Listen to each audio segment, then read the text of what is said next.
আমরা ধানের শীষ মার্কায় ভোট দেব। আপনারা জানেন এই এলাকার উন্নয়ন, অগ্রগতি, এই এলাকার বেকার সমস্যা নিরসনের যে ইতিহাস ডক্টর খন্দকার মোশাররফ হোসেন সাহেবের আছেন, সেটি 15 বছরে কেউ কখনো করতে পারে নাই।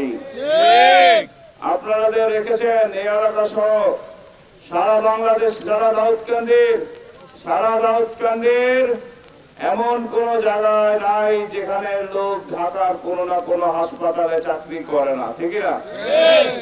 এই এলাকার রাস্তাঘাট, ব্রিজ, কালভার্ট সকল কিছুই ডক্টর খন্দকার মোশাররফ হোসেন সাহেবের করা। তিনি বিদ্যুৎ মন্ত্রী হওয়ার আগে দাউদকান্দি বাজার, গরিপুর বাজার আর গিয়ে 10 পাড়া ছাড়া কোথাও কোনো বিদ্যুৎ ছিল না। তিনি ক্ষমতায় এসে পুরো দাউদকান্দিকে বিদ্যুতায়ন করেছেন, গ্যাসের সংযোগ দিয়েছেন, এই এলাকার মানুষের ভাগ্যের চাকা পরিবর্তন করেছেন।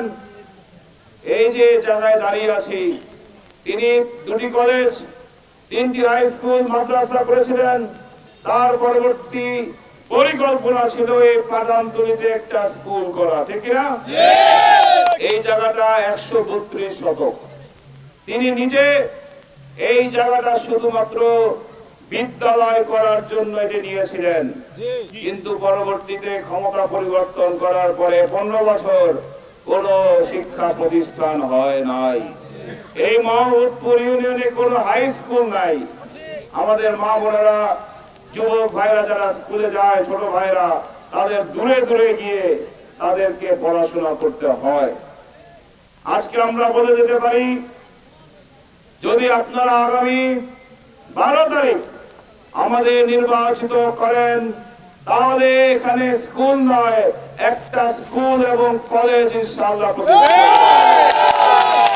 অনেক জায়গায় কিন্তু স্কুল কলেজ একসাথে থাকে, যেমন বরকোটা, আপনারা এই যে শুধু স্কুল, হাই স্কুল এবং কলেজ একসাথে প্রতিষ্ঠিত হলে এখানে যেমন হাই স্কুল থাকবে, এরপরে কলেজেও আমাদের ছেলে মেয়েরা, বিশেষ করে মেয়েরা পড়াশোনা করতে পারবে।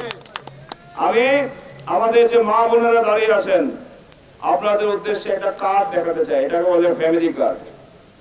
এই যে পার্পল রঙের ফ্যামিলি কার্ড, এই ফ্যামিলি কার্ডটা হচ্ছে, যদি আমরা ক্ষমতায় আসি জনগণের ভোটে, আপনাদের ভোটে, তাহলে আমাদের দলের মাননীয় চেয়ারম্যান জনাব তারেক রহমান বলেছেন, প্রতিটি ঘরের মায়ের নামে একটি করে ফ্যামিলি কার্ড ইস্যু করা হবে।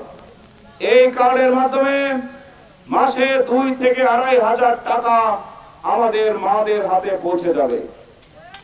এটা কিন্তু কোনো ঋণ নয়, এটি আপনাকে আর ফেরত দিতে হবে না। যদি বলেন টাকার প্রয়োজন নাই, একই সমমূল্যে চাল, ডাল, তেল, নুন, চিনি আমাদের মায়ের কাছে পৌঁছে যাবে। এটা আমাদের স্লোগান হচ্ছে স্বাবলম্বী পরিবার গড়ার প্রতিশ্রুতি। ঘরের মা যদি স্বাবলম্বী হন, তাহলে তার পুরো পরিবার কিন্তু স্বাবলম্বী হয়। এটা তারেক রহমানের পক্ষ থেকে এদেশের কোটি কোটি মা বোনদের জন্য আমাদের তারেক রহমানের পক্ষ থেকে উপহার। আরেকটা কার্ড দেখেন, কৃষক কার্ড, সবুজ রঙের।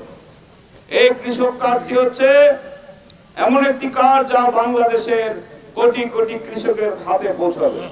যদি কৃষক কার্ড পান, তাহলে কম মূল্যে সার, কীটনাশক, বীজ আপনারা কিনতে পারবেন। সেচ করার জন্য যে যন্ত্রপাতি, এগুলো আপনারা কম মূল্যে কিনতে পারবেন, এবং আপনারা কৃষি ঋণ এই কৃষক কার্ডের মাধ্যমে পাবেন। এই এলাকার মানুষের ভাগ্যের পরিবর্তন করতে হলে চাকরির প্রয়োজন। তারেক রহমান বলেছেন যে আওয়ামী লীগ তো শুধুমাত্র তাদের দলের লোক ছাড়া কাউকে চাকরি দেয় নাই। বিএনপি বিশ্বাস করে নিরপেক্ষভাবে যারা যোগ্য, যারাই মাত্র চাকরি পেতে পারে, এই ধরনের মেধাবী লোকদেরকে আমরা বিভিন্ন জায়গায় চাকরি দিতে চাই। তার জন্য চাকরি করার জন্য পদ সৃষ্টি করা হবে। এবং তারেক রহমান ঘোষণা করেছেন, যতদিন না পর্যন্ত পদায়ন না হবে ততদিন বেকার ভাতা চালু থাকবে। এই এলাকায় শিক্ষার মান উন্নয়ন করতে হলে ডিজিটাল পদ্ধতিতে পড়াশোনা করার কথা তিনি বলেছেন। তিনি বলেছেন প্রতিটি উপজেলায় একটা মানসম্পন্ন তিনি স্টেডিয়াম করতে চান।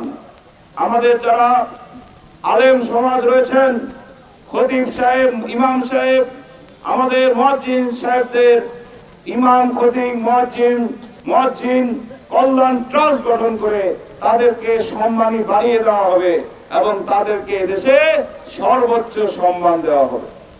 এগুলো হচ্ছে আমাদের পরিকল্পনা।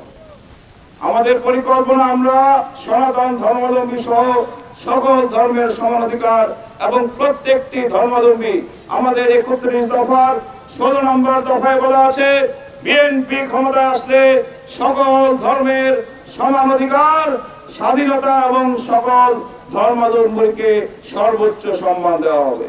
বিএনপির ডিকশনারিতে হিন্দু বৌদ্ধ মুসলমান সবাই আমরা একটা খ্রিস্টান, কোন সংখ্যালঘু বলতে কিছু নাই।